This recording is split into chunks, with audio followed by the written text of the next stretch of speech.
ഇവിടെ ഒരു പാട്ട് വന്നു മടവൂർ ശൈഖുനെ സംബന്ധിച്ച് പടച്ചോൻ എന്ന് പ്രയോഗിച്ചുകൊണ്ട്. അന്ന് ഈ പാട്ട് വന്ന അന്ന് തന്നെ നമ്മൾ ആ വിഷയങ്ങളൊക്കെ വളരെ കൃത്യമായി പറഞ്ഞതാണ്. അത് തന്നെയാണ് ഇന്നും പറയുന്നത്.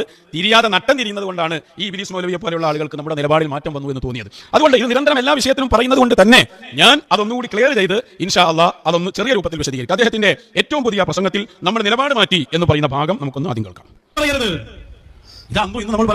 ഈ പറഞ്ഞത് നുണയാ. അന്നും ഇന്നും എന്നും പറഞ്ഞിട്ടുള്ളത് ഒന്ന് തന്നെയാണെന്ന് പറഞ്ഞില്ലേ? അത് ശുദ്ധമായ നുണയാ. ആളുകളുടെ മുമ്പിൽ ഒന്ന് പിടിച്ചു നിൽക്കാൻ വേണ്ടി പറയുന്ന പച്ചക്കളവ് മാത്രമാണ്. അന്ന് പറഞ്ഞത് എന്താണെന്ന് ഞാൻ പിന്നാലെ കേൾപ്പിക്കുന്നുണ്ട്. മുമ്പ് ഞാൻ കേൾപ്പിച്ചിട്ടുണ്ട്. ആ കേൾപ്പിച്ചതിനെ കുറിച്ച് പറയുന്നത് എന്താണെന്നറിയോ? എന്നിട്ട് ഈ ചങ്ങാതി ചെയ്ത പണി എന്താണെന്നറിയോ? നൗഷാദ് പറയുന്നത് കേട്ട് നോക്ക്. ഈ ചങ്ങാതി ഇപ്പൊ വന്നിട്ട് ആകെ പിടിച്ചു നിൽക്കാൻ വേണ്ടി എടുത്തത് അറിയോ? അന്ന് പറഞ്ഞിട്ടുണ്ട് എന്ത്, ഇത് ശരിയല്ല, ഇതൊക്കെ പ്രശ്നമാണ്. അപ്പൊ അന്നും ഇന്നും പറഞ്ഞത് ഒന്ന് തന്നെയാണ് എന്ന് പറഞ്ഞത് കളവാണ് എന്നാണ് അദ്ദേഹം പറഞ്ഞു വരുന്നത്. ഓരോരുത്തർക്ക് ഓരോ പൂതിയോ ആഗ്രഹം ഉണ്ടാവും. നമ്മളൊന്ന് എതിരായി പറഞ്ഞു കിട്ടണം, എന്നിട്ട് അതൊന്ന് ആഘോഷിക്കണം. തൽക്കാലം നടക്കൂല. അത് ഞങ്ങൾ അന്ന് വരച്ച് വളരെ കൃത്യമായി പറഞ്ഞിട്ടുണ്ട്. ഒന്നുകൂടി കൃത്യമാക്കി തരാം. ഞങ്ങൾ അന്നും ഇന്നും എന്നും പറയുന്ന വാദം ശരിക്കും കുടുങ്ങിക്കണിപ്പോ. പഠിത്തവും പറഞ്ഞല്ലോ, മടവൂരാണ് ഞങ്ങളെ പഠിച്ചോന്, അങ്ങനെ പറഞ്ഞ നിങ്ങൾക്ക് എന്താന്ന് വെച്ചാലും അതിനുശേഷം എല്ലാത്ത പടല പെട്ടിട്ടുള്ളത്. ഇപ്പൊ ആകെ അങ്ങോട്ട് എടുങ്ങറയിക്കണം. സാധാരണ ഇറങ്ങി പണികൾ കുറഞ്ഞിക്കണോ തോന്നുന്നു. അയ്യാതി പ്രസ്താവന ഇറക്കിയ കാരണം അതിൽ ആകെ അങ്ങോട്ട് നട്ടം തിരിഞ്ഞിട്ടേ ആരിസ് മദിന് കുറച്ച് ചോദ്യങ്ങൾ ചോദിച്ചു. അപ്പൊ ആരിസ് മദിനിക്ക് മറുപടി ആയിട്ട് വന്നതാ. ഭയങ്കര രസമുണ്ട് മറുപടി പറയുന്നതിലൊക്കെ. കേട്ടില്ലേ? ആരിസ് മദിൻ എന്താ പറഞ്ഞത്? ഇവര് നിലപാട് മാറ്റുന്നവരാണ്. എന്നിട്ട് ആ പറഞ്ഞത് ഉടുപ്പില്ലാതെ കേൾപ്പിക്കുകയാണ് ആരിസ് മദിനി പറഞ്ഞത്. എന്നിട്ട് അതിന് ബബ്ബ പഠിച്ചുകൊണ്ടിരിക്കുകയാണ് ഓരോ കാര്യത്തിലും. ഇതിന് മുഴുവൻ ആരിസ് മദിനിക്ക് വ്യക്തമായിട്ട് മറുപടി കൊടുക്കുന്നില്ല. ആരിസ് മദിനി പറഞ്ഞ് ക്ലിപ്പടി കേൾപ്പിച്ചിട്ട് ഇവൻ തന്നെ പെടുകയാണ്. എന്നിട്ട് പഴയ കാലത്തെ ഇവന്റെ തന്നെ ഒരു പ്രസംഗം അപ്പൊ തെളിവിന് കൊണ്ട് വരുന്നത്, അന്ന് ഞങ്ങൾ എന്ത് ചെയ്തിട്ടുണ്ട്, ഈ പാട്ടിനെതിരെ ഞങ്ങൾ രംഗത്ത് വന്നിട്ടുണ്ട്. നമ്മൾ ഇവിടെ ഓർക്കേണ്ട ഒരു കാര്യം, ഈ ചെങ്ങായിന്റെ 3 പാട്ടാണ് ഓർമ്മട്ടോ. ഈ പാട്ടുകാരന്റെ ഒന്ന്, ഈ പാട്ടുകാരൻ നൗഷാദ് പറഞ്ഞ ഇതേ വാദത്തിന് ഒരു പാട്ട് ഫസ്റ്റ് പാടി, മടവൂരാനാ ഞങ്ങളെ പഠിച്ചോണെന്ന് പറഞ്ഞിട്ട് അല്ലെ. പിന്നെ വേറൊരു പാട്ട് ആ ചെങ്ങായിന്റെ ഓർമ്മ ഉള്ള ഒരു പാട്ട്, ഇബ്ലീസിനെ സ്വർഗത്തിലെത്തിക്കാൻ വേണ്ടിയിട്ട് ഒരു പാട്ട് ആ ചെങ്ങായി അങ്ങനെ എന്തോ ഒരു പാട്ട് പാടിയിട്ടുണ്ട്, അത് ഓർമ്മ ഉണ്ട്. പിന്നെ മൂന്നാമത്തെ പാട്ട് എനിക്ക് ഓർമ്മ ഉള്ളത് 3 അടുപ്പും കല്ലുകൾ വർണ്ണിച്ചുകൊണ്ടൊരു പാട്ട്. ഈ 3 അടുപ്പും കല്ലത്തെ ഒരു കല്ലാണ് ഈ നൗഷാദ്. പിന്നെ വർണ്ണിച്ചുകൊണ്ടാണ് ആ പാട്ടുകാരൻ. ഇങ്ങനെ 3 പാട്ടാണ് ഞാൻ സോഷ്യൽ മീഡിയയിൽ കേട്ട പാട്ടുകൾ ഈ ചെങ്ങായിന്റെ. അപ്പോ ആ പാട്ട് പാടിയ ആളാണ് ഇത് കിട്ടുക. അപ്പൊ അവൻ അന്ന് പറഞ്ഞ അതേ വാദത്തില് നൗഷാദ് ഇപ്പൊ ന്യായീകരിച്ചുകൊണ്ട് കുറച്ച് ദിവസങ്ങൾക്ക് മുമ്പ് വന്നു. അപ്പൊ ഇപ്പൊ പറയാ ഞങ്ങൾക്ക് യാതൊരു ബന്ധം അയാളായിട്ടില്ല എന്ന് പറഞ്ഞുകൊണ്ട് തടി തപ്പുകയാണ്. അങ്ങനെ തടി തപ്പൂല, അങ്ങനെ അങ്ങോട്ട് വിടൂല തന്നെ. 2024 ആഗസ്റ്റ് 13 ഈ പാട്ട് ഇവിടെ പ്രചാരത്തിൽ ഉണ്ടായത്, വാട്സാപ്പിൽ മറ്റൊക്കെ പ്രചരിപ്പിച്ചത്. പിന്നെ 17 നമ്മൾ അതിന്റെ വിശദീകരണം കലരാന്ത്രിയിൽ പറഞ്ഞു. അതാണ് ഞാൻ നേരത്തെ കഴിഞ്ഞ പ്രസംഗത്തിൽ നിങ്ങൾ കേൾപ്പിച്ചിരുന്നത്. ഈ പാട്ട് ഇറങ്ങിയ അന്ന് തന്നെ നമ്മൾ അതിന്റെ നിലപാട് പറഞ്ഞിട്ടുണ്ട്. ആ പറഞ്ഞതിന്റെ വിശദീകരണമാണ് 17 അടുത്ത പ്രോഗ്രാമിൽ നമ്മൾ പറഞ്ഞത്. ഓരോന്നും വളരെ കൃത്യമായിട്ടാണ്. അത് ഞാൻ ഓരോന്നോരോന്ന് പറഞ്ഞു. ആദ്യം നിങ്ങൾ എന്താണ് അതിന്റെ വിശദീകരണമായി ഇയാൾ വന്നിട്ട് ആദ്യം പറഞ്ഞത്, ഇപ്പൊ 2026 നമ്മളത് കുഫറാണെന്ന് പറയരുത് എന്ന് പറഞ്ഞതാണ്. അന്ന് പഴയ നിലപാട് അതൊക്കെ കുഫറാണ് എന്നായിരുന്നു എന്നാണ് കള്ളത്തരം പറഞ്ഞത്. എന്നാൽ അന്ന് പാട്ടിറങ്ങിയത് ആഗസ്റ്റ് 13. നമ്മുടെ വിശദീകരണം നടക്കുന്നത് കലരാന്ത്രിയിൽ എന്ന് ആഗസ്റ്റ് 17.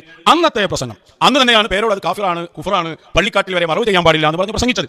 ആ പ്രസംഗിച്ച പ്രസംഗത്തിന്റെ ക്ലിപ്പിട്ടുകൊണ്ട് നമ്മൾ അന്ന് പറയുന്ന ഭാഗങ്ങൾ നിങ്ങളൊന്ന് ശ്രദ്ധിക്കുക. എന്നിട്ട് ഞാൻ അതിന്റെ വിശദീകരണത്തിലേക്ക് വരാം. എന്നാലും കേൾപ്പിക്കട്ടെ എന്താ പറഞ്ഞത് നമുക്ക് നോക്കാലോ. അപ്പൊ പേരോട് ഉസ്താദിന്റെ പ്രസംഗത്തിന്റെ ക്ലിപ്പൊക്കെ ഇട്ടുകൊണ്ട് പിന്നെ ഒരു പഴയ പ്രസംഗം തന്നെ ഇട്ട് കേട്ടോ. നമ്മൾ പറഞ്ഞു, ഞങ്ങളുടെ ആശയം പറയുകയാണെങ്കിൽ ഞങ്ങൾ നേർക്കുനേരെ പറയും, വളച്ചു കെട്ടില്ലാതെ പറയും.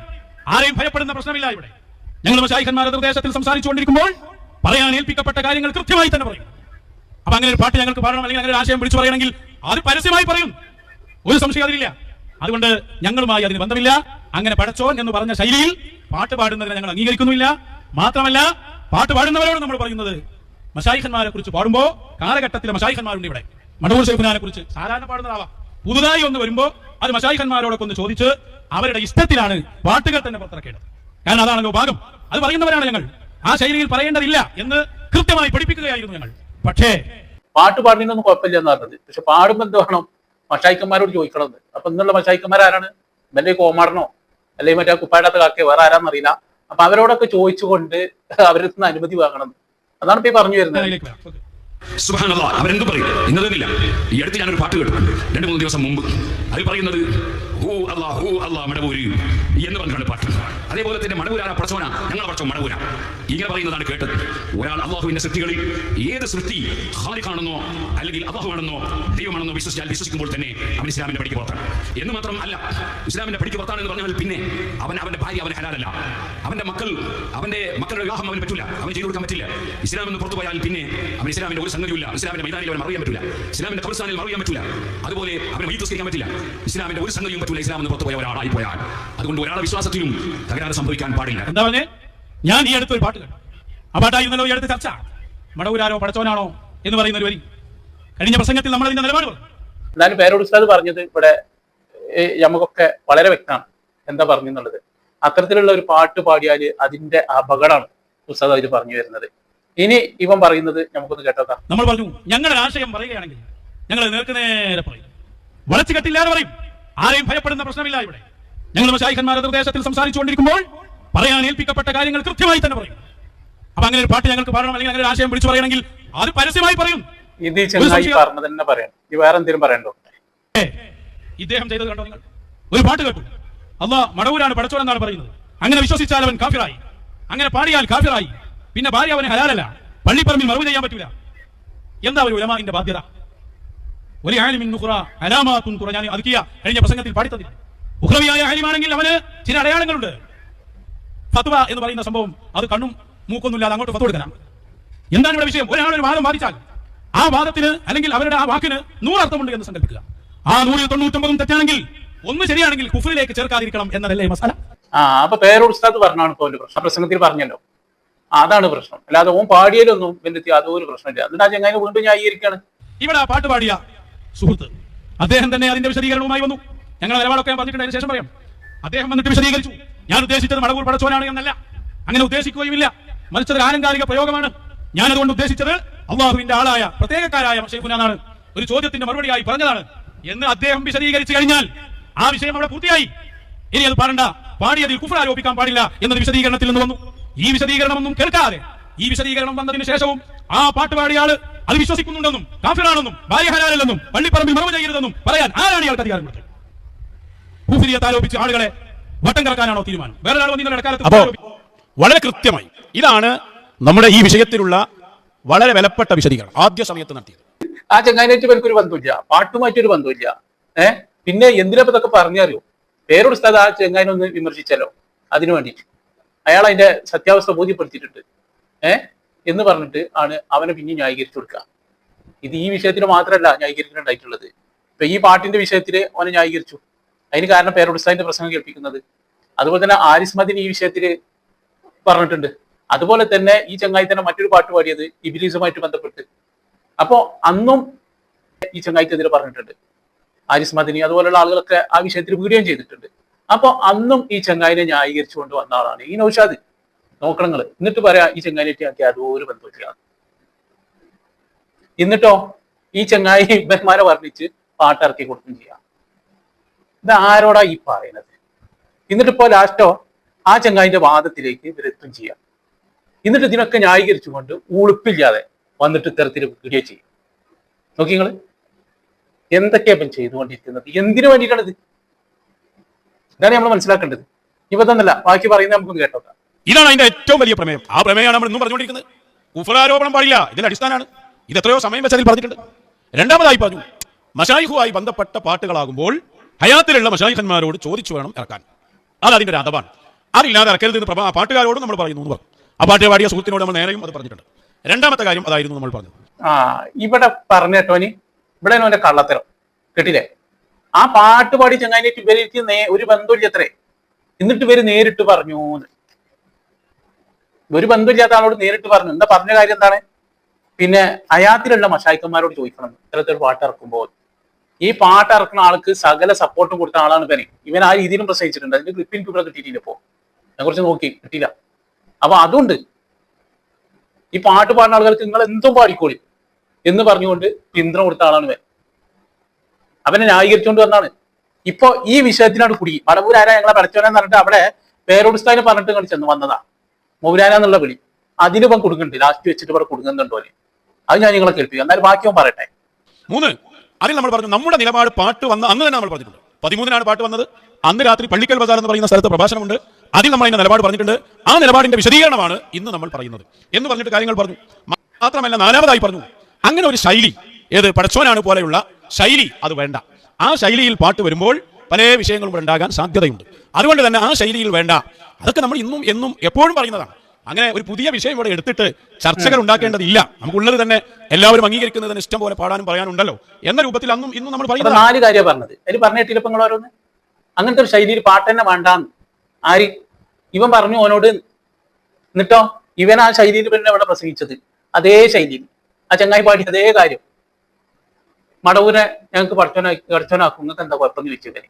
ആ പാട്ടുകാരൻ എന്താണോ പാടിയത് അതന്നെ ഇവിടെ പറയും ചെയ്തു അല്ലേ. എടാ ഇനി ന്യായീകരിക്കുക നോക്കണം നിങ്ങള്. ആ ന്യായീകരണം ഇവിടെ കയ്യോട് കൂടി നമ്മൾ കുടുങ്ങുന്നുണ്ട് ലാസ്റ്റ് വെച്ചിട്ട്. ഇവിടെ ആരിസ്മാത്തിന്റെ മുന്നിൽ കുടുങ്ങാണ്, ഓരോ വിഷയത്തിനും കുടുങ്ങാണ്. എന്താ ഇതിനൊക്കെ കുറിച്ച് പറയട്ടെ? എന്നിട്ട് ഇതിനൊക്കെ സമ്മതം എഴുതി പഠിക്കണം തരാം, എന്ത് പാടണമെങ്കിലും ഇവിടുന്ന് കോമാറിന്റെ അടുത്ത്. അപ്പൊ 3 കാര്യങ്ങൾ അവിടെ അടിസ്ഥാനപരമായി മനസ്സിലാക്കാം. 1, കുഫ്ർ ആരോപണം അനുവദിക്കുകയില്ല. 2, അത്തരം കുഫറിന്റെ വാചകമാണോ എന്ന് തോന്നിപ്പോകാൻ സാധ്യതയുള്ള ശൈലികൾ അത് ഒഴിവാക്കേണ്ടതാണ്. 2, 3, മശായിഖുമായി ബന്ധപ്പെട്ടുള്ള പാട്ടാകുമ്പോൾ അത് അവരുടെ സമ്മതത്തിൽ ഇറക്കേണ്ടതാണ്. ഈ 3 കാര്യമാണ് 17 നമ്മൾ 17 കലാന്തിരിയിൽ വെച്ച് പറഞ്ഞു. ആദ്യം പറഞ്ഞ എന്തായാലോ 4 കാര്യങ്ങൾ ശ്രദ്ധിക്കണം. ഇപ്പൊ പറയാം 3 കാര്യങ്ങൾ ശ്രദ്ധിക്കണം. ഈ പറയുന്ന ഇതിങ്ങനെ ആവർത്തിച്ചുകൊണ്ടിരിക്കുകയാണ്. എന്തായാലും ബാക്കി പറയും. പേരോട് പറയുന്നതിനനുസരിച്ച് മാറുന്നതല്ല കുഫറും തൗഹീദും എന്നും ഒരേ സംഭവമാണ്. അത് താങ്കൾ തന്നെ ഇപ്പൊ അംഗീകരിച്ചു കഴിഞ്ഞു. ആ ഏറ്റവും പുതിയ താങ്കളുടെ പ്രസംഗത്തിൽ നിന്നുള്ള ക്ലിപ്പ് കേൾക്കാം. അഹ്ലുക്കും ഒക്കെ പേരോട് ഉസ്താദ് കൃത്യമായി പറഞ്ഞിട്ടുണ്ട്. എന്നാൽ ഓഗസ്റ്റ് 13 പാട്ടിറങ്ങി, ഓഗസ്റ്റ് 17 പേരോട് ഉസ്താദിനെ വിമർശിച്ചു. അന്ന് തന്നെ നിങ്ങൾ പേരോട് ഉസ്താദിനെ വിമർശിക്കാൻ വേണ്ടി ആ പാട്ടുകാരനെ അംഗീകരിക്കുന്നില്ലെങ്കിലും അത് കുഫറാണെന്ന് പറയാൻ പാടില്ല എന്ന ഒരു ന്യായം പറഞ്ഞു. അപ്പോഴും നിങ്ങൾ ആ പാട്ടിനെ അംഗീകരിച്ചിട്ടില്ല. അതിനെ തള്ളിക്കളയണം, പടച്ചോൻ എന്ന് പറയുന്ന പ്രയോഗം ഉപയോഗിക്കരുത് എന്ന് പ്രസംഗിച്ചു ഓഗസ്റ്റ് 17. എന്നാൽ അതിന്റെ മുമ്പ് ഈ പ്രസംഗം ഒന്ന് കണ്ടോളൂ. ഇത് ആരിസ് മദനിയുടെ പ്രസംഗം കേൾപ്പിക്കാം. ആരിസ് മദനിയുടെ പ്രസംഗം കേൾപ്പിച്ചിട്ട് അതിന് മറുപടി അല്ല നമ്മൾ പറയുന്നത്. അവിടെ നമ്മൾ അത്ഭുതപ്പെടുത്തുന്നത് അത് വിളിച്ചിങ്ങനെ കേൾക്കണം. എന്നിട്ട് അതിന് വ്യക്തമായിട്ട് മറുപടി ഇല്ലോ ആരിസ് മദനി പറയുന്ന ഓരോ കാര്യത്തിലും കുടുങ്ങാണ് ഇവിടെ. കർശനമായി പറയുന്നു, ആ പാട്ടുമായി ഞങ്ങൾക്കൊരു ബന്ധവുമില്ല, ഞങ്ങൾ അതിനെ അംഗീകരിക്കുന്നില്ല, അതിനെ തള്ളിക്കളയുകയാണ്. അത് ഞങ്ങളോട് മഹാനായ ഇമാം ബൂസൂരി പഠിപ്പിച്ചിട്ടുണ്ട്. നസ്വാറാക്കൾ അവരുടെ ദൈവത്തെക്കുറിച്ച് ഈസ നബിയെ കുറിച്ച് പറഞ്ഞത് ഞങ്ങൾ ഒഴിവാക്കിയേക്ക്. അതിനോട് സാദൃശ്യം വരുന്ന വാക്കുകൾ പോലും ഞങ്ങൾ പറയില്ല. അതിനോട് സാദൃശ്യം വരുന്ന വാക്കുകൾ പോലും ഞങ്ങൾ പറയില്ല. ഏതിനോട്? ഈസാ നബി അലൈഹിസ്സലാമിനെ കുറിച്ച് നസ്വാറാക്കൾ അവരുടെ ദൈവമാണെന്നും ദൈവപുത്രനാണെന്നും ഒക്കെ വിശ്വസിക്കുന്നുണ്ടല്ലോ. അതിനെ ഒഴിവാക്കണമെന്ന് ഇമാം ബൂസീരി പഠിപ്പിച്ചിട്ടുണ്ടല്ലോ. അതുകൊണ്ട് തന്നെ അതിനോട് സാദൃശ്യമാകുന്ന വാക്കുകൾ പോലും പറയില്ല എന്ന് നീ ഈ പ്രസംഗിച്ചത്. എപ്പോഴാണ് ഇത് പ്രസംഗിച്ചത്? ആ പാട്ടിറങ്ങുന്നത് ഓഗസ്റ്റ് 13. അതാണ്. അപ്പൊ അതിന്റെ ലക്ഷ്യം താങ്കൾ തന്നെ കൃത്യമായി ഇപ്പൊ പറഞ്ഞു കൊടുത്തു. അതിനോട് സാദൃശ്യമാകുന്ന വാക്ക് പോലും അത് പറയരുത് എന്നുള്ളത് തർക്കമല്ലല്ലോ. ഏത് എന്ന് പറഞ്ഞ ആ സംഗതി ഒഴിവാക്കാനല്ലേ പറയാം. എന്തായാലും ഒഴിവാക്കേണ്ടതാണ്. കുഫറിന്റെ വാക്ക് എന്തായാലും. അപ്പൊ മുൻകാലത്ത് പ്രസംഗിച്ചത് ഓപ്പ ക്ലിപ്പ് കേൾപ്പിച്ചല്ലോ, ആ വിഷയത്തെ കുറിച്ചാണ് ആരിസ് മദനി ഇവിടെ പറഞ്ഞത്. ആ നിലപാട് അത് ജനം കേൾപ്പിച്ചതല്ലേ എന്ന് വെച്ചിട്ട് ഓന്റെ ക്ലിപ്പ് ഇടുന്നുണ്ട് ആരിസ് മദനി. വ്യക്തമായിട്ട് നമ്മളത് മനസ്സിലാക്കണം കേട്ടോ. ഇനി അടുത്തതാണ് ഭയങ്കര രസകരമായിട്ടുള്ള കാര്യം. പിന്നെ അയാൾ പറയുന്നത് അങ്ങനെയാണെങ്കിൽ നിങ്ങൾ ഇപ്പോൾ പ്രസംഗത്തിൽ അത് പറഞ്ഞല്ലോ, അന്ന് നിങ്ങളുടെ നിലപാട് കുഫ്റെന്ന് പറയാൻ പാടില്ല, എന്നാലും അത് പറയണ്ട എന്നായിരുന്നല്ലോ നിലപാട്. ആ ശൈലി വേണ്ട, സാദൃശ്യമുള്ളത് വേണ്ട എന്നായിരുന്നല്ലോ അന്ന് പറഞ്ഞിരുന്നത്. ഇപ്പൊ നിങ്ങൾ പ്രസംഗത്തിൽ പടച്ചവനാണ് എന്ന് പറയാൻ ഞങ്ങൾക്ക് ഭയമില്ല എന്ന് പറഞ്ഞല്ലോ എന്നാണ് ചോദിക്കുന്നത്. ഞാൻ മറുപടിയിലേക്കാണ് ഞാൻ വരുന്നത് കേട്ടോ. അംഗീകരിക്കാത്ത നിങ്ങളല്ലേ ഇപ്പൊ പിന്നെ പടച്ചോനെന്ന് മടവൂരാണ് പടച്ചോനെന്ന് പറയാൻ ഞങ്ങൾക്ക് ഒരു പേടിയില്ലാന്ന് പറയുന്നത്? നൗഷാദേ, പാർട്ടിയിൽ പടച്ചോനെന്ന് പറയുന്നത് മാത്രമാണോ പ്രശ്നമുള്ളത്? പടച്ചോനെന്ന് പ്രസംഗത്തിൽ പറയാമോ? അത് പ്രശ്നമില്ലേ? അന്ന് ഈ പറഞ്ഞ ഓഗസ്റ്റ് 17 നിലപാട് പോലും ആ പാർട്ടിനെ ഞങ്ങൾ അംഗീകരിക്കുന്നില്ല, അങ്ങനെ പടച്ചോനാണെന്ന് പറയുന്ന പ്രയോഗങ്ങൾ പാടില്ല എന്ന് വ്യക്തമായി പ്രസംഗിച്ചവരാണ്. അവരാണ് ഇപ്പൊ 2026 ആയപ്പോഴേക്കും മടവൂരാണ് പടച്ചോനെന്ന് പറയാൻ ഞങ്ങൾക്ക് ഒരു പേടിയുമില്ല എന്നീ പൊതുസമൂഹത്തിന്റെ മുമ്പിൽ വിളിച്ചു പറഞ്ഞത്. എന്നിട്ട് ഇപ്പൊ അതിനെ ന്യായീകരിക്കാൻ വേണ്ടി നടക്കാൻ പഴയ പ്രസംഗത്തിന്റെ ക്ലിപ്പുകളൊക്കെ എടുത്തുകൊണ്ട് വന്നിട്ട് ആ ക്ലിപ്പിൽ പഴയ പ്രസംഗത്തിന്റെ ക്ലിപ്പാണ് വന്നപ്പോ താങ്കളുടെ തെറ്റിദ്ധരിപ്പിക്കൽ മുഴുവനായി കളവാണെന്ന് ബോധ്യപ്പെട്ടു. അതാണ്ടായത് അതിനോടുള്ള ദേശീയ പ്രകടിപ്പിക്കുന്നത്. അത് എന്താണെന്നുള്ളതിന് പക്ഷേ ഇവിടെ എല്ലാവർക്കും ബുദ്ധിയുള്ളവർക്ക് മനസ്സിലാവുന്നുണ്ട്, എല്ലാവർക്കും വ്യക്തമായിട്ട് കാര്യങ്ങൾ മനസ്സിലാവുന്നുണ്ട്. പക്ഷേ ഈ എന്റെ ഓരോ ഉടായ്പകളും ആരിസ് മദനി വളരെ വ്യക്തമായിട്ട് ഇങ്ങോട്ട് പറഞ്ഞു കൊടുക്കുക. അവിടെ കുടുങ്ങണ് പറയാ. എന്നിട്ട് ലാസ്റ്റ് തന്നെ ലജ്ജി ചോദിക്കണീനൊക്കെ പിന്നെ ഞാൻ എങ്ങനെ പറയാന്നൊക്കെ ചോദിക്കുന്നുണ്ട്. അതൊക്കെ ഞാൻ കേൾപ്പിക്കുങ്ങളെ. പേരോടിനെ സംബന്ധിച്ച് മൗലാന എന്ന് പറയാമെങ്കിൽ അതാണ് അവിടുത്തെ പ്രമേയം. അല്ലാതെ അതേതുപോലെ അറിയോ, പണ്ട് CM സ്മരണയിൽ ഒരാൾ ലേഖനം സ്മരണക്ക് അവിടെ നിൽക്കട്ടെ, ആ ഭാഗം ഒഴിവാക്കുന്നുണ്ട്, ബാക്കി പറയുക. ഇപ്പത്തെ വിഷയം പറയും. മൗലാന എന്നത് അള്ളാഹുവിന്റെ വിശേഷണമാണ്. അത് പേരോടിനെ കുറിച്ച് പറയാമെങ്കിൽ എന്താ അത് പറയാത്തത്? അതല്ലേ അവിടുത്തെ വിഷയം. തൗഹീദ് പഠിപ്പിക്കലാണ്, ഇത് കുഫ്റല്ല എന്ന് പഠിപ്പിക്കലാണ്, അല്ല പടച്ചോനാണെന്ന് പ്രഖ്യാപിക്കാനല്ല. അതിലൊരു ചെറിയ ഭാഗം അതൊക്കെ പറഞ്ഞിട്ടുണ്ട്. ഇപ്പൊ അതെന്താ പറയാത്തതെന്ന് ചോദിക്കണ്ടല്ലോ ആരിസ് മദനിനോട്. അതും പറയേണ്ട ആരിസ് മദനി അത് കേൾപ്പിക്കുന്നുണ്ട്. ഉറപ്പില്ലാതെ വേണേ ഇതെന്താ പറയാത്ത ചോദിക്കുന്നുണ്ട്. ആരിസ് മദനി പറയുന്നുണ്ട്, ഇവനെ കേൾപ്പിക്കുന്നുണ്ട്. എന്തായാലും നമുക്ക് കേട്ടോക്കാം. തെറ്റിദ്ധരിപ്പിച്ചു എന്നല്ലാതെ ഞങ്ങളുടെ പ്രസംഗത്തിന്റെ ഫുള്ള് എന്നത് കേൾപ്പിച്ചിട്ടുണ്ട് പ്രസംഗത്തിൽ. അവിടെ അതാണ് ആ പാട്ടിലുള്ളത്. അതല്ലല്ലോ ആ പാട്ട് വന്നപ്പോൾ നടന്ന ചർച്ചയിൽ നിങ്ങൾ അതിനെ കുഫറാക്കിയിട്ടുണ്ട്. ഇപ്പൊ മൗലാന എന്നുള്ള പാട്ട് വന്നപ്പോൾ ഞങ്ങൾ തിരിച്ചിട്ട് കൊടുത്തതാണ്. അതാണ് അവിടുത്തെ പ്രമേയം. അങ്ങനെ തൗഹീദ് പഠിപ്പിക്കാൻ വേണ്ടി പറഞ്ഞതാണ്. അതാണോ ഒരു ഷർത്ത് വെച്ചുകൊണ്ടാണ് അവർ പേരോടിന് മൗലാന എന്ന് പറയാമെങ്കിൽ. അയ്യനെ കേൾപ്പിക്കുന്നുണ്ടല്ലോ ഭാഗം ഒന്ന് കേൾപ്പിച്ചോട്ട്. എന്താണ് അവിടുത്തെ വിഷയം എന്നുള്ളത്? പേരോടിനെ കുറിച്ച് മൗലാന എന്ന് പറയാമെങ്കിൽ മടവൂരാണ് ഞങ്ങളുടെ പടച്ചോൻ എന്ന് ഞങ്ങൾക്ക് പറയാം, അതിന് ഞങ്ങൾക്ക് ഒരു പേടിയില്ല എന്നാണ്. അതെന്താ പറയാത്തെന്ന് ചോദിക്കുന്നുണ്ടല്ലോ. അതിവിടെ ആരിസ് മദനി ഇത് പറഞ്ഞു അല്ലെ. കുറച്ച് മുമ്പ് സെക്കൻഡുകൾക്ക് മുമ്പ് അവൻ ചോദിച്ചൊരു കാര്യം എന്താ കേൾപ്പിക്കാത്ത, എന്താ പറയാത്തത്? ആരിസ് മദനി കേൾപ്പിക്കാം. വിവരക്കേടിന്റെ അങ്ങേ അറ്റമാണ്. അല്ലെങ്കിൽ പിഴച്ചുപോയതിന്റെ പടുകുഴിയിൽ ഞാൻ ആദ്യം പറഞ്ഞതുപോലെ ഈ നൂറ്റാണ്ട് കേട്ട ഏറ്റവും വൃത്തികെട്ട പ്രസ്താവന മൗലാന എന്ന പദം അള്ളാഹുവിനെ കുറിച്ച് ഖുർആനിൽ പറഞ്ഞിട്ടുണ്ട്. അതേപോലെ തന്നെ ആ പദം പടപ്പുകൾക്ക് ഉപയോഗിച്ചതും ഹദീസുകളിൽ അടക്കം നമുക്ക് കാണാൻ കഴിയും. എന്ന് പറഞ്ഞാൽ അത് അള്ളാഹുവിന് മാത്രം ഉപയോഗിക്കുന്ന പദമല്ല എന്ന് ചുരുക്കം. പിന്നെയോ ഇപ്പൊ പറയുന്ന ന്യായം അതാണ് ഞങ്ങളുടെ അവിടുത്തെ പ്രമേയം. അതിങ്ങനെ നിങ്ങളോട് ഒന്നിക്കുക. പാട്ടിൽ പറ്റൂല, പ്രസംഗത്തിൽ പറ്റുന്നു, അങ്ങനെ വിഷയമല്ലല്ലോ ഇവിടെ ഒരു ചർച്ച. ഈ മൗലാന എന്നുള്ള പദം പടപ്പുകൾക്കും പടച്ചോനും ഉപയോഗിക്കാൻ അതിനൊപ്പം ശരിവെക്കാണ്. എന്നിട്ട് ഇവന് മടവൂരാണ് പടച്ചോൻ എന്ന് പറഞ്ഞില്ലേ, അതിനെ ന്യായീകരിക്കണം.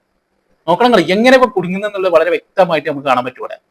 അയാളായി തന്നെ പറഞ്ഞു മൗലാന എന്ന പ്രയോഗം രണ്ട് അർത്ഥത്തിൽ വരും. സിട്ടാവിനെ കുറിച്ച് പറയും, ഇതുപോലെ പടപ്പിനെ കുറിച്ച് പറയും. അതുകൊണ്ട് ആ പ്രയോഗം കുഫറല്ല ഇതല്ലേ പറഞ്ഞേ. അതെന്നെ ഞങ്ങൾ ഉദ്ദേശിച്ചത് അല്ല. നിങ്ങൾ ഉദ്ദേശിച്ചത് അതല്ല. നിങ്ങൾ ഉദ്ദേശിച്ചത് എന്താന്നുള്ളത് ബുദ്ധിയിൽ എനിക്ക് മനസ്സിലായിട്ടുണ്ട് അല്ലെ. ഇവിടെ നമുക്കൊക്കെ ഒരു കാര്യം മനസ്സിലായി. ഇപ്പൊ ഇതിൽ നിന്ന് എന്താണ് മൗലാന എന്നുള്ള വിളി സെറ്റികളെയും സിട്ടാവിനെയും വിളിക്കുന്നതാണ്. പക്ഷെ അള്ളാനെ മാത്രം വിളിക്കുന്ന ചില വിളികളുണ്ട്. നമ്മളിപ്പോ ആ പടച്ചോനെ സെറ്റികളൊക്കെ പടച്ചോനാന്ന് പറയാൻ പറ്റുമോ? അത് സെറ്റികളെ അങ്ങനെ വിളിക്കാൻ പറ്റുമോ? അതില്ലല്ലോ. എന്തായാലും ഇവിടെ കേൾക്കാൻ നമുക്ക്. അപ്പൊ ഞങ്ങൾ ഉടനെ എന്ത് പറഞ്ഞു? എങ്കിൽ ഖാലിഖ് എന്ന പ്രയോഗം അത് പടപ്പുകളെ കുറിച്ചും പറയും, സിട്ടാവിനെ കുറിച്ചും പറയും. ഇതുപോലെയാണ് മൗലാനയും. വിഷയം തീർന്നില്ലേ? അതല്ലേ ഞങ്ങൾക്ക് സമർത്ഥിക്കേണ്ടതുള്ളൂ. അതിന്റെ അപ്പുറത്ത് എന്തോ ചോദിച്ചു മറുപടി ഞങ്ങൾ പണി. ഇവിടുത്തെ ഒറ്റ വിഷയം ഞങ്ങൾക്കുള്ളൂ. ഇത് കുഫറാണെന്ന് പറയാൻ പാടില്ല. ഇത് ഈ പാട്ട് വന്ന 1-ാം തീയതി ഞങ്ങൾ പറയുന്നുണ്ട്. നിങ്ങൾക്ക് പേരോടിനെ മൗലാനെ ആക്കാമെങ്കിൽ ഞങ്ങൾക്ക് മടവൂരിനെ പടച്ചോനാക്കാൻ ഒരു പേടില്ലാന്ന് വ്യക്തമായിട്ടാണ് പറഞ്ഞത്. ഞങ്ങൾക്ക് മടവൂരിനെ പടച്ചോനാക്കാൻ ഒരു പേടില്ല. നിങ്ങൾക്ക് എന്താന്ന് ചോദിച്ചത്? അതിനോട് കുടുങ്ങിയതാ.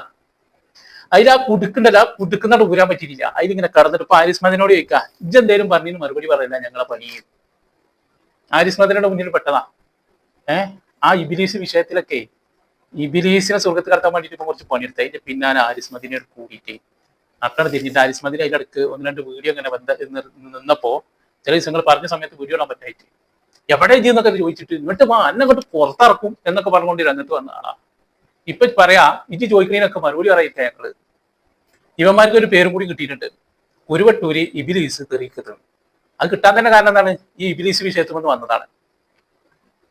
അപ്പോ ഇപ്പൊ അമ്മമാര് ഈ ആരിസ്മദിനെ എന്നല്ല വിഷയത്തിൽ വല്ലാണ്ട് ഇടപെട്ടത്. അതിനോട് കുടുങ്ങിയ കാരണമാണ് ഈ ആരിസ്മദിനെ അടുക്ക് വന്നിട്ട് ഇബിലീസ് മൗലവി എന്ന് പറയുന്നത്. 1-ാം തരം ഇബിലീസിന് ഉഷാ തന്നെ. അത് കേൾക്കുന്നവർക്കും കാണുന്നവർക്കും വ്യക്തമായിട്ട് മനസ്സിലാവുകയാണ്. ഇങ്ങനെ ഒരു ഗതികെട്ട ഒരു ജന്മം നോക്കാൻ നിങ്ങൾ. ഇവന്മാരുടെ ആകെയുള്ള ഒരു പ്രശ്നം തരും പേരോട് ഉസ്താദിനെ ഇങ്ങനെ കാണുമ്പോഴേ അതാണ് AP ഉസ്താദ് പേരോട് ഉസ്താദും കൂടി പുതിയ ചാനൽ ഉണ്ട്. അതിൽ ഒരു ഇന്റർവ്യൂ അതും കൂടി കണ്ടില്ലോ, സഹിക്കാൻ വയ്യ. പിന്നെ സമസ്തന്റെ 100-ാം വാർഷികം വരാൻ പോകുന്നുണ്ട്. അതിന്റെ പെട്ടി, പിന്നെ അതിന്റെ വേദി. അപ്പോ ഇതിലൊക്കെ എന്താണ് പ്രസ്താവന നടത്തുന്നു, പ്രഖ്യാപനം നടത്തുന്നു, അതിന്റെ മുന്നിലൊക്കെ നിൽക്കുന്നതൊക്കെ പേരോട് ഉസ്താദ്. അതിന് ആകെ അങ്ങോട്ട് ഹാലടക്കിട്ട് എന്തൊക്കെ പറയേണ്ടതെന്ന് അറിയില്ല. അങ്ങനെ പേരോട് ഉസ്താദിനെ പറഞ്ഞു മൗലാന എന്ന് വിളിക്കാൻ പറ്റൂല എന്ന് പറഞ്ഞുകൊണ്ട് വന്നിട്ടാണ് എന്തത് ഈ വലിയൊരു ഹലാക്കിൽ ഇപ്പം പോയി കുടിക്കിയത്. എന്നിട്ട് അതിനെ ന്യായീകരിച്ച് വരികയാണ്. അങ്ങനെ നിങ്ങൾക്ക് വിളിക്കാമെങ്കിൽ ഞങ്ങൾക്ക് എങ്ങനെയും പറയാം. അപ്പോ അത് പടപ്പുകൾക്കും പടച്ചോനും വിളിക്കുന്ന ഒരു വിളിയാണ് എന്ന് പറഞ്ഞു വരുമ്പോൾ പറയണപ്പോ പടച്ചോനെ എന്നുള്ളത് പടപ്പുകളെയും വിളിക്കാം. ഇതൊക്കെ എവിടുത്തെ ന്യായാണോ ചോദിച്ചാലേ അത് എന്നോടൊക്കെ പറയുള്ളത്. ഇത് ദയവ് ചെയ്ത് ആ പണ്ടിലെ വേഷം ഒന്ന് ഒഴിവാക്കാൻ എൻ്റെ മീത്ത് സങ്കടം ഉണ്ട് കാണുമ്പോൾ. അതേമാതിരി എൻ്റെ ആ ബിരുദം ഒന്ന് ഒഴിവാക്കി. അനക്ക് ആ ബിരുദവുമായിട്ട് ഒരു ബന്ധമില്ല. ചില പറയുന്നുണ്ടല്ലോ ഞാൻ ജാഹിലിയ കാലത്തായിരുന്നു എന്നൊക്കെ. അപ്പൊ അന്ന് കിട്ടിയ ബിരുദല്ല, അതുകൊണ്ട് അതൊന്ന് മാറ്റി കേട്ടോ. നന്നാവില്ല. എന്തായാലും ഇപ്പൊ എൻ്റെ അന്ത്യം എങ്ങനെയായിരിക്കും എന്നുള്ളത് നമ്മളൊക്കെ കണ്ടറിയേണ്ടി വരും. പഠിച്ചോനെ അതിനൊക്കെ നമുക്ക് ആയുസ് നീട്ടി തരട്ടെ.